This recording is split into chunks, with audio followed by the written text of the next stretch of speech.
नमस्कार दोस्तों, आप सभी का स्वागत है। और दोस्तों आज हम करने वाले हैं एक और हिंदी का प्रैक्टिस सेट। तो चलिए दोस्तों बिना समय गवाए करते हैं अपनी वीडियो की शुरुआत। और दोस्तों हमारा पहला क्वेश्चन है, हिंदी वर्णमाला में अंतस्थ व्यंजन कौन कौन से हैं। तो दोस्तों आपको 4 ऑप्शन दिए गए हैं, आपको अपना राइट ऑप्शन चुन लेना है। तो दोस्तों बात करें हिंदी वर्णमाला में जो अंतस्थ व्यंजन है वो हमारे कितने होते हैं दोस्तों, 4 होते हैं। और दोस्तों कौन कौन से 4 होते हैं, तो दोस्तों वो होते हैं ये रे ले वे। यानी कि दोस्तों हमारा बी ऑप्शन क्या हो जाएगा, बिल्कुल एकदम सही हो जाएगा। दोस्तों आपसे पूछा जा सकता है कि संयुक्त व्यंजन कितने होते हैं। दोस्तों हिंदी वर्णमाला में पूछा जा सकता है कि कितने संयुक्त व्यंजन होते हैं। तो दोस्तों वो कितने होते हैं, तो दोस्तों वो होते हैं 4। और दोस्तों 4 कौन कौन से होते हैं, तो दोस्तों एक तो होता है हमारा कषा, और दोस्तों एक होता है दोस्तों हमारा त्रय, और दोस्तों एक होता है हमारा श्रेष्रैमिक, और दोस्तों एक क्या होता है हमारा गैर ज्ञानी। ये दोस्तों 4 होते हैं जो कि दोस्तों हमारे सी ऑप्शन में भी दे रखे हैं। दोस्तों आपसे पूछा जाए कि उत्क्षिप्त व्यंजन कितने होते हैं हमारे, तो दोस्तों उत्क्षिप्त व्यंजन कितने होते हैं, तो दोस्तों वो होते हैं हमारे 2। कौन कौन से होते हैं दोस्तों, दोस्तों एक तो होता है अड़ा, और दोस्तों एक होता है अढ़ा। यानी कि इस प्रकार लिखे जाते हैं दोस्तों। दोस्तों बात करें अयोगबद्ध ध्वनियाँ, अयोगवा वर्ण कितने होते हैं हमारे हिंदी वर्णमाला में, तो दोस्तों वो भी कितने होते हैं, तो दोस्तों वो भी 2 होते हैं। कौन कौन से 2 होते हैं दोस्तों, एक दोस्तों अनुस्वार होता है, और दोस्तों एक विसर्ग होता है हमारा। ये 2 हमारे जो वर्ण हैं वो क्या होते हैं, अयोगबद्ध ध्वनियाँ होती हैं हमारी। दोस्तों अयोगवा क्या होती हैं, तो दोस्तों अयोगवा हम उन वर्ण को कहते हैं जो स्वर और व्यंजन के बीच की कड़ी होती हैं। यानी कि दोस्तों अगर हम इन्हें स्वर के साथ रख देंगे तो ये दोस्तों स्वर जैसा व्यवहार करेंगे, और दोस्तों इन्हें व्यंजन के साथ रख देंगे तो व्यंजन जैसा व्यवहार कर देंगे।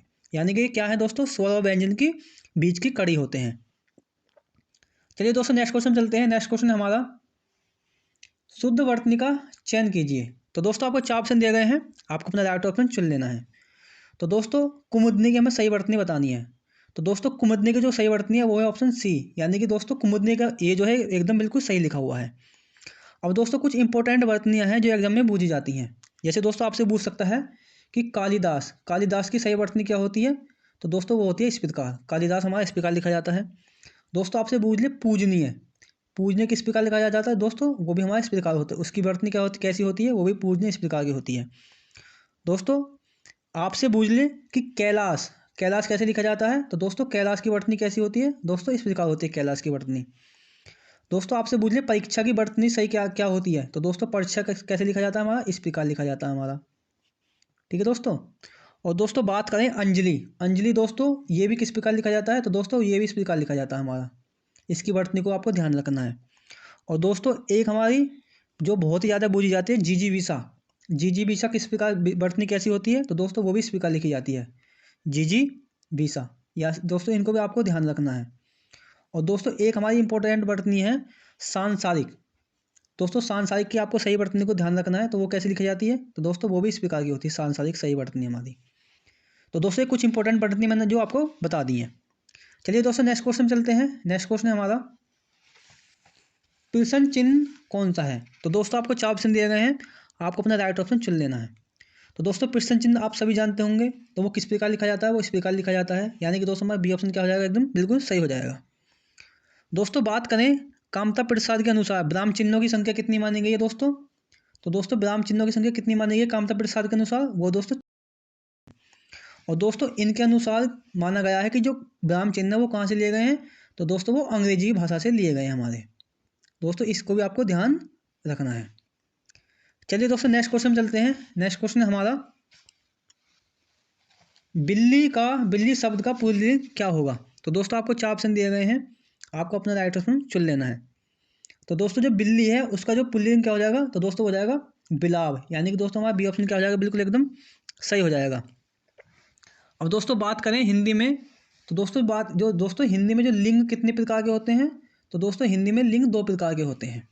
कौन कौन से होते हैं दोस्तों, तो दोस्तों एक हमारा होता है स्त्रीलिंग। ठीक है दोस्तों। और दोस्तों एक क्या होता है हमारा, एक होता है हमारा पुल्लिंग। दोस्तों स्त्रीलिंग हम उसे कहते हैं जो हमें स्त्री जाति का बोध कराता है, और दोस्तों पुल्लिंग किसे कहते हैं जो हमारे पुरुष जाति का बोध कराता है।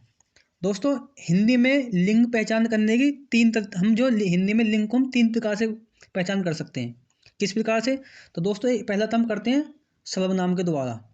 कुछ दोस्तों सर्वनाम शब्द का हम शब्द के आगे लगा देते हैं और उसमें पहचान कर लेते हैं। जैसे सर्वनाम में क्या लगा सकते हैं दोस्तों हम, मेरा या मेरी, मेरा या मेरी शब्द लगाकर क्या कर लेते हैं हम दोस्तों, पुल्लिंग शब्द की पहचान, पुल्लिंग और स्त्रीलिंग की सिंह की पहचान कर लेते हैं। दूसरा दोस्तों हम विशेषण से कर लेते हैं। विशेषण में दोस्तों हम कौन कौन से शब्द यूज करते हैं, जैसे अच्छा या अच्छी, अच्छा या अच्छी शब्द लगाकर हम पहचान कर लेते हैं पुल्लिंग और स्त्रीलिंग की।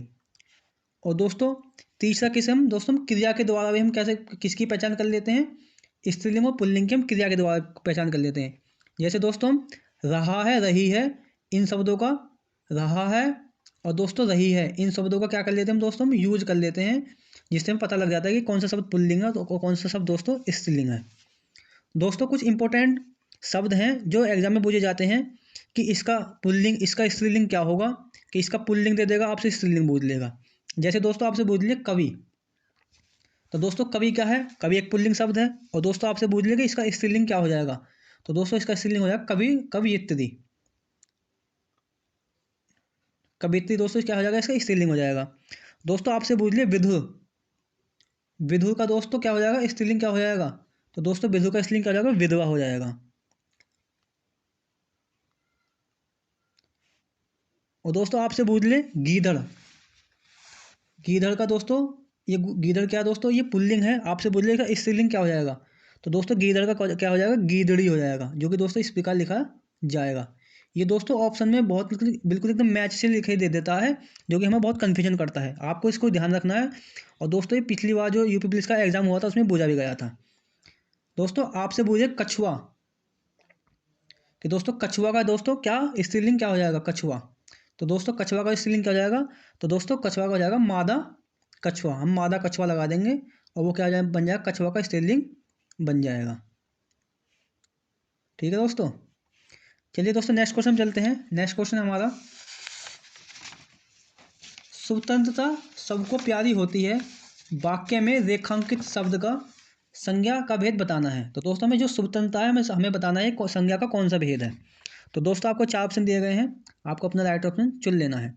तो दोस्तों जो हमारा स्वतंत्रता शब्द है वो कैसी संज्ञा है, तो दोस्तों वो है हमारी भाववाचक संज्ञा, यानी कि दोस्तों बी ऑप्शन क्या हो जाएगा हमारा, बिल्कुल सही हो जाएगा। दोस्तों बात करें भाववाचक संज्ञा क्या होती हैं, तो दोस्तों वे शब्द जो किसी के भाव गुण दशा आदि का बोध कराते हैं वो हमारे भाववाचक संज्ञा कहलाते हैं। या दोस्तों यदि बात करें भाववाचक संज्ञा कौन सी होती है, तो दोस्तों ये अदृश्य होती हैं और दोस्तों क्या होती हैं, एक वचन होती हैं और दोस्तों जिसे हम क्या है दोस्तों हम प्लेट में परोस नहीं सकते। दोस्तों ये इनकी एक पहचान होती है, जो ट्रिक से हम पहचान लेते हैं उनको। ठीक है दोस्तों, दोस्तों बात करें कुछ जो हमारी भाववाचक संज्ञा है, आपको इनको ध्यान रखना है। जैसे दोस्तों मिठास, मिठास कैसी संज्ञा है दोस्तों हमारी, तो दोस्तों मिठास हमारी भाववाचक संज्ञा है। आपसे पूछे क्रोध, क्रोध कैसी संज्ञा है दोस्तों हमारी, ये भी हमारी भाववाचक संज्ञा है। घृणा, दोस्तों घृणा कैसी संज्ञा है हमारी, ये भी हमारी भाववाचक संज्ञा है। दोस्तों एग्जाम में पूछी जाती है कि ये जो संज्ञा दी गई है ये संज्ञा का कौन सा भेद है।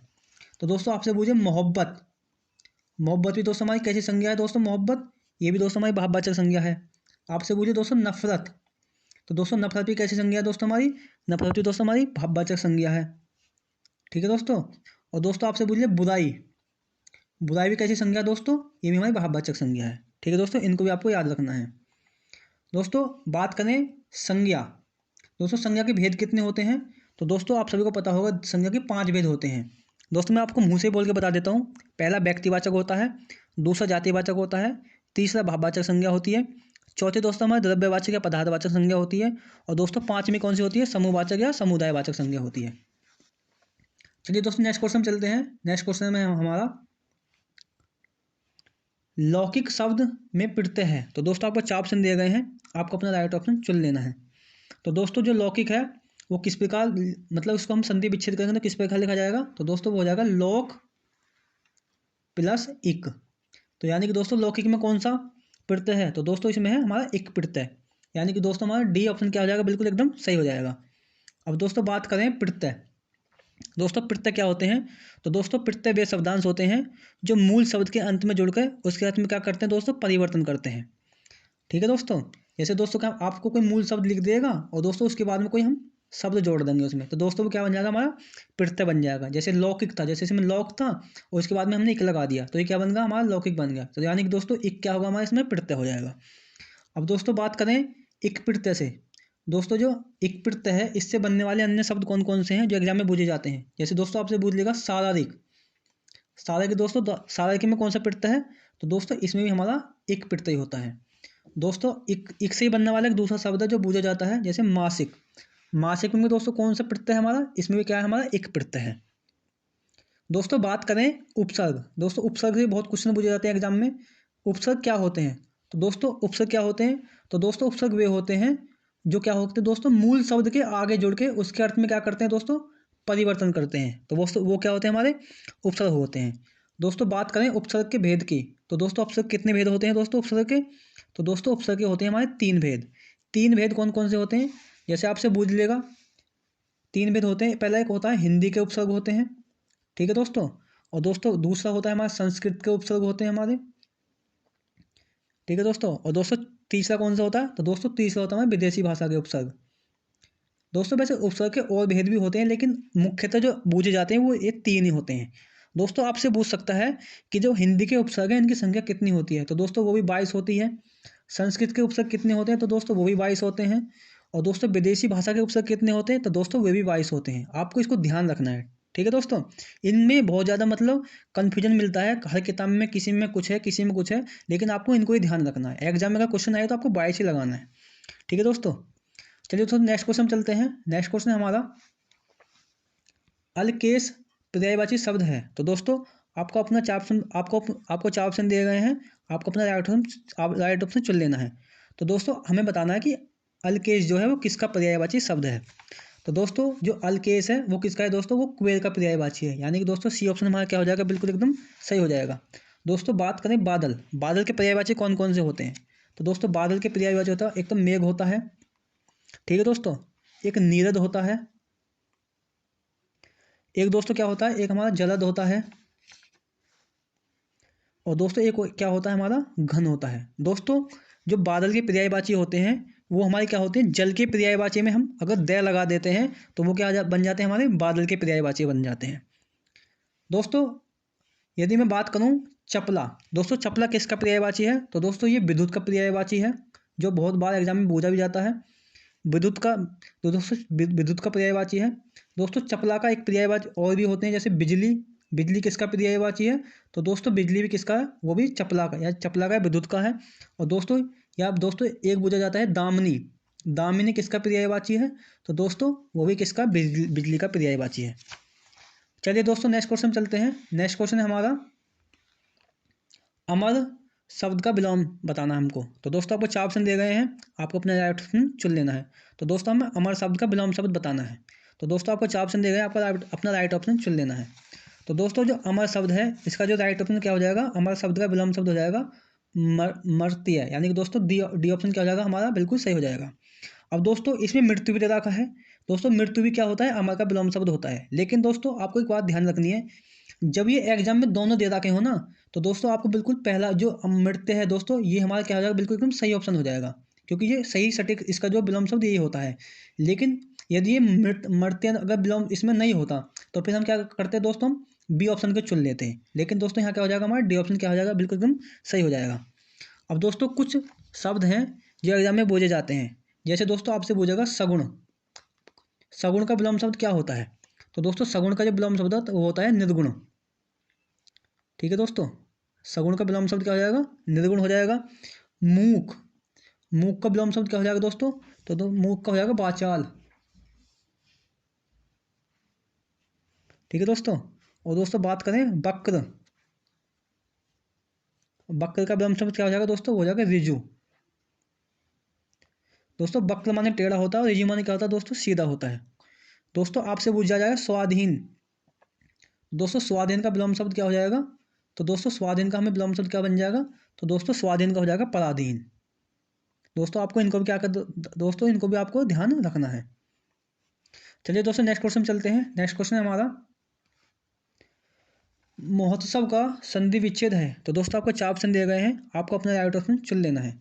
तो दोस्तों जो महोत्सव का संधि विच्छेद वो किस प्रकार लिखा जाता है, तो दोस्तों वो होता है महा धन उत्सव। तो दोस्तों ये क्या बन जाएगा, हमारा मिलकर क्या बन जाएगा, महोत्सव बन जाएगा। तो यानी कि दोस्तों हमारा बी ऑप्शन क्या आ जाएगा, बिल्कुल एकदम सही हो जाएगा। अब दोस्तों बात करें ये महोत्सव जो है इसमें कौन सी संधि है, तो दोस्तों इसमें कौन सी संधि है, तो दोस्तों इसमें हमारी गुण संधि। कौन सी संधि है दोस्तों, गुण संधि है। दोस्तों बात करें हम, जो हमारी गुण संधि होती है हमारी, इसकी क्या पहचान होती है, तो दोस्तों आपको इसको ध्यान से देखना है। तो दोस्तों जब भी आपको ए या आ, दोस्तों अब जब भी ए या आ के बाद क्या दोस्तों ई आए या बड़ी ई आए, ठीक है दोस्तों, या ऊ आए या दोस्तों बड़ा ऊ आए या दोस्तों जी आए, तो दोस्तों वहाँ क्या होती है, हमारी गुण संधि होती है। ठीक है दोस्तों। दोस्तों ए जो है ई के साथ मिलकर क्या बना देता है हमारा, तो दोस्तों वो ए बना देता है। दोस्तों ए जो है ये वाला, ये ऊ के साथ मिलकर क्या बना देता है, तो दोस्तों वो ओ बना देता है। ठीक है दोस्तों, आपको इसको भी ध्यान रखना है। दोस्तों बात करें गुण संधि के कुछ उदाहरण हैं जो एग्जाम में पूछे जाते हैं। जैसे दोस्तों आपसे बोलिएगा नरेश, नरेश में कौन सी संधि है दोस्तों, तो नरेश में कौन सी संधि होती है, गुण संधि होती है। दोस्तों आपसे बोलिए राजेंद्र, राजेंद्र में कौन सी संधि होती है दोस्तों, इसमें भी गुण संधि होती है। दोस्तों आपसे बोलिए महोदय, महोदय, दोस्तों महोदय में कौन सी संधि होती है, तो दोस्तों महोदय में कौन सी संधि होती है, इसमें भी क्या होती है, हमारी गुण संधि होती है। ठीक है दोस्तों, आपसे बोलिए देव ऋषि, देव ऋषि में भी कौन सी संधि है दोस्तों, इसमें भी कौन सी हमारी, इसमें भी हमारी गुण संधि है। ठीक है दोस्तों, आपको इनको भी ध्यान रखना है। चलिए दोस्तों नेक्स्ट क्वेश्चन चलते हैं। नेक्स्ट क्वेश्चन है हमारा, और दोस्तों वीडियो पसंद आ रही है तो इसको एक लाइक भी कर दें। और दोस्तों नेक्स्ट क्वेश्चन हमारा, राजकुमार में कौन सा समास है, तो दोस्तों आपको 4 ऑप्शन दिए गए हैं, आपको अपना राइट ऑप्शन चुन लेना है। तो दोस्तों राजकुमार में कौन सा समास है, तो दोस्तों इसमें हो जाएगा तत्पुरुष समास। अब दोस्तों तत्पुरुष समास की क्या पहचान होती है, तो दोस्तों जिस शब्द का, दोस्तों जिस शब्द का क्या होता है दोस्तों, उत्तर पद क्या होता है दोस्तों, प्रधान होता है। जिस शब्द का दोस्तों उत्तर पद प्रधान होता है, और दोस्तों जिसमें हमारा क्या होती है, जो हमारे कारक चिन्ह होते हैं दोस्तों कैसे होते हैं, छिपे हुए होते हैं। तो दोस्तों वहाँ हमारी कौन सी संधि, वहाँ हमारा कौन सा समास होता है, तो दोस्तों वहाँ हमारा तत्पुरुष समास होता है। दोस्तों कारक चिन्ह किस प्रकार छिपे हुए होते हैं, जैसे राजकुमार है, तो दोस्तों यदि मैं राजकुमार का समास विग्रह करूँ तो किस प्रकार करूँगा, तो वो हम लिखेंगे जैसे राज, यानी कि राजा का कुमार। तो दोस्तों यहाँ पर क्या आपने क्या देखा, तो दोस्तों यहाँ पर जब हमने इसका समास विग्रह करा, तो दोस्तों में हमारा क्या था, इसमें का छिपा हुआ था। तो दोस्तों जहाँ कारक चिन्ह छिपे हुए होते हैं वहाँ हमारी कौन सा समास होता है दोस्तों, वहाँ हमारा तत्पुरुष समास होता है। अब दोस्तों बात करें हम तत्पुरुष समास की, तो दोस्तों तत्पुरुष समास के जो कुछ उदाहरण है जो एग्जाम में पूछे जाते हैं, जैसे दोस्तों आपसे बोलिएगा धर्म ग्रंथ, धर्म ग्रंथ में कौन सा समास है, यह आप उसको एग्जाम में पूछेगा धर्म ग्रंथ में कौन सा समास होता है, तो उसमें तत्पुरुष समास होता है। दोस्तों आपसे बोलिए रचनाकार, रचनाकार, दोस्तों रचनाकार में कौन सा समास है, तो दोस्तों इसमें भी क्या कौन सा समास होता है, तत्पुरुष समास होता है। दोस्तों धर्म ग्रंथ, जैसे हम धर्म ग्रंथ का अर्थ होता है यानी कि धर्म का ग्रंथ, और दोस्तों रचनाकार का जो समास विग्रह करेंगे तो वो कैसे करेंगे, तो उसका हो जाएगा रचना करने वाला। चलिए दोस्तों नेक्स्ट क्वेश्चन चलते हैं। नेक्स्ट क्वेश्चन है हमारा, अजर पंजर ढीले करना। तो दोस्तों एक मुहावरा दिया गया है, आपको इसका राइट ऑप्शन बताना है। तो दोस्तों अजर नहीं होगा दोस्तों, ये होगा दोस्तों अंजर। दोस्तों अंजर पंजर ढीले करना मुहावरे का हमें अर्थ बताना है। दोस्तों आपको 4 ऑप्शन दिए गए हैं, आपको अपना राइट ऑप्शन चुन लेना है। तो दोस्तों अंजर पंजर ढीले करने का जो क्या अर्थ हो जाएगा दोस्तों, इसका हो जाएगा बुरी तरह मानना, यानी कि दोस्तों सी ऑप्शन क्या हो जाएगा हमारा, बिल्कुल सही हो जाएगा। चलिए दोस्तों नेक्स्ट क्वेश्चन चलते हैं। नेक्स्ट क्वेश्चन हमारा, विस्मय स्थायी भाव किस रस में होता है। तो दोस्तों आपको 4 ऑप्शन दिए गए हैं, आपको अपना राइट ऑप्शन चुन लेना है।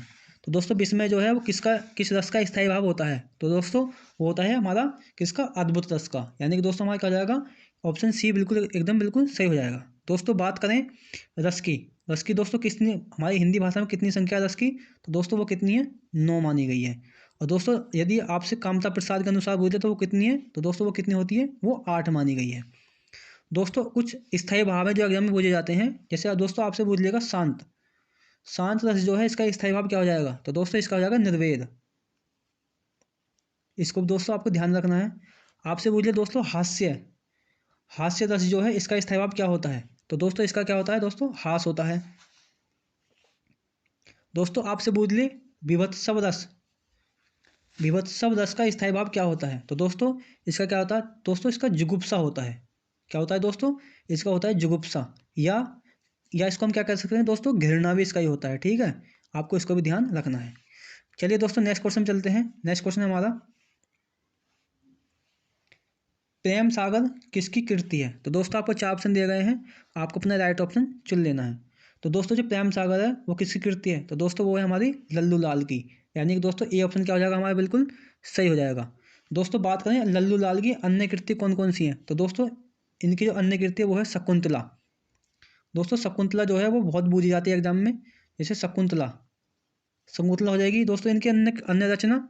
और दोस्तों बेताल पच्चीसी, बेताल पच्चीसी किसकी रचना है दोस्तों? वो भी प्रेम सागर की है, बेताल पच्चीसी। दोस्तों इनकी एक अन्य रचना दोस्तों इनको कौन सी है? तो दोस्तों वो है प्रेम सागर। प्रेम सागर भी दोस्तों किनकी रचना है?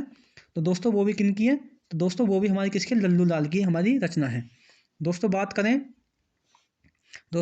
हम सदा सुखलाल, दोस्तों सदा सुखलाल की एक इंपॉर्टेंट रचना है जो आपको ध्यान रखनी है।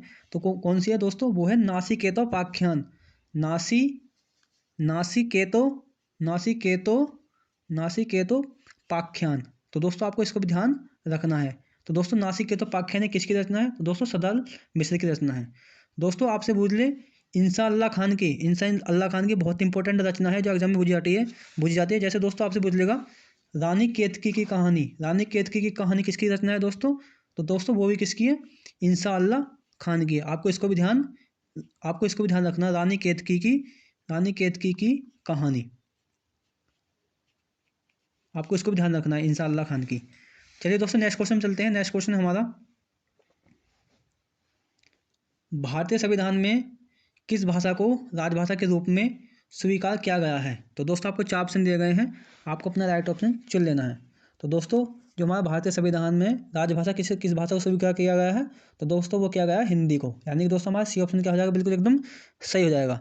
अब दोस्तों इसको कब किया गया था? तो दोस्तों इसे स्वीकार किया गया था 14 सितंबर और दोस्तों 1900 कब को 1949 में इसे क्या किया गया दोस्तों, स्वीकार किया गया था हमारी राजभाषा के रूप में। दोस्तों इसलिए हम क्या बनाते हैं 14 सितंबर को, कौन सा दिवस मनाते हैं? हम हिंदी दिवस मनाते हैं। इसलिए हम दोस्तों हिंदी दिवस कब मनाते हैं? 14 सितंबर को हम हिंदी दिवस मनाते हैं, क्योंकि इस दिन हमारी क्या थी, हिंदी भाषा को राजभाषा स्वीकार किया गया था। दोस्तों आपसे पूछ सकता है कि 10 जनवरी को हम कौन सा दिवस मनाते हैं? तो दोस्तों 10 जनवरी को हम कौन सा दिवस मनाते हैं? तो दोस्तों हम मनाते हैं वो विश्व हिंदी दिवस।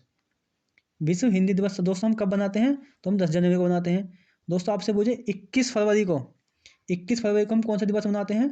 तो दोस्तों 21 फरवरी को मनाते हैं हम मातृभाषा दिवस, अंतर्राष्ट्रीय मातृभाषा दिवस। अंतर्राष्ट्रीय क्या मनाते हैं दोस्तों? हम अंतर्राष्ट्रीय मातृभाषा दिवस मनाते हैं।